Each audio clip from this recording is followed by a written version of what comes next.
Bismillahirrahmanirrahim. Assalamu alaikum. I am your history instructor Amna Nawaz and welcome to all of you in your class.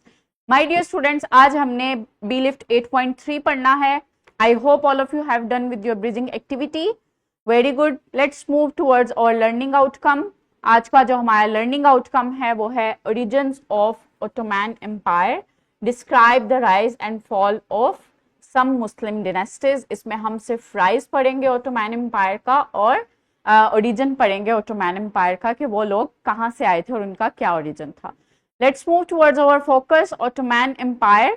Ottoman empire जो थी वो जो ये Ottoman empire के जो लोग थे वो सल्जूक तुर्क्स थे और वो सेंट्रल एशिया से आए थे और उन्होंने 11वीं सदी में अपनी डायनेस्टी का आगाज किया था. आगाज कैसे हुआ था? उन्होंने सल्जूक एम्पायर के खात्मे के बाद जो है, जो मंगोलों ने उनका सल्जूक डायनेस्टी का खात्मा किया था, उसके बाद जो है अपनी डायनेस्टी का आगाज किया था और उस्मान वन जो था उसने ओटोमैन एम्पायर का आगाज किया था.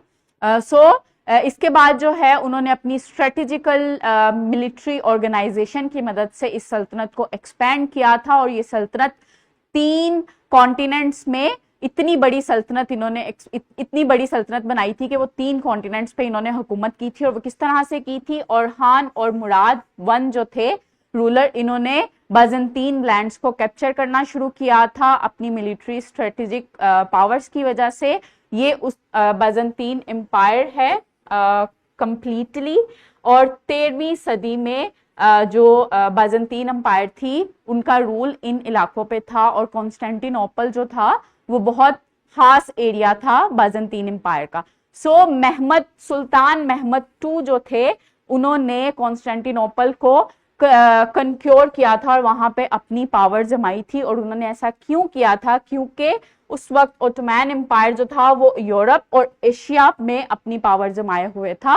तो ये कॉन्स्टेंटिनोपल जो था वो इनके दरमियान एक ऑब्स्टेकल था, एक रुकावट था एशिया और यूरोप के दरमियान. तो वो इस रुकावट को खत्म करना चाहते थे. इस तरह से यहाँ यूरोप में और यहाँ पे एशिया में ओटोमैन एम्पायर की हुकूमत थी और यहाँ पे कॉन्स्टेंटिनोपल जो था वो इनके दरमियान रुकावट था और वो इस रुकावट को खत्म करना चाहते थे.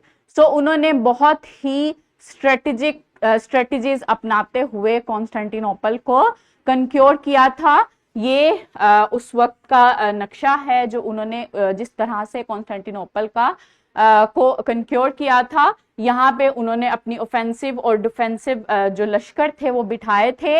ये बिराज था जो बहुत स्ट्रॉन्ग था, जो कि गोल्डन हॉर्न ऑफ कॉन्स्टेंटिनोपल की तरफ जाता था. अब जो महमद II था उसने अपने लश्कर, जो उसकी नेवल टीम थी, उसने इस ब्राज को क्रॉस करने की बजाय उसने लैंड से टेक ओवर किया और वहां से गोल्डन हॉर्न की तरफ चले गए. उन्होंने कॉन्स्टेंटिनोपल को कंक्योर कर लिया और इस तरह से जो उन्होंने ऑब्स्टेकल था Constantinople in Asia and Europe उसको खत्म कर दिया और तीनों जो कॉन्टिनेंट थे उस पे अपनी पावर जमा ली. The next one ruler is Suleiman. Suleiman जो थे वो बहुत मैग्निफिशिएंट, बहुत पावरफुल रूलर थे. वो क्यों? क्योंकि उन्होंने अपनी एब्सोल्यूट रूल कायम किया हुआ था और उनकी मिलिट्री पावर जो थी वो पीक पे थी. इसके अलावा उन्होंने एम्पायर को एक्सपैंड किया था towards Europe, Asia and Africa.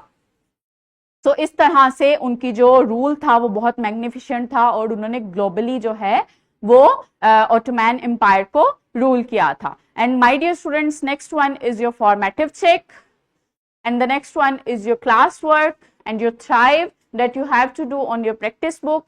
I hope all of you have done well. We will meet in our next session, inshallah. Allah Hafiz.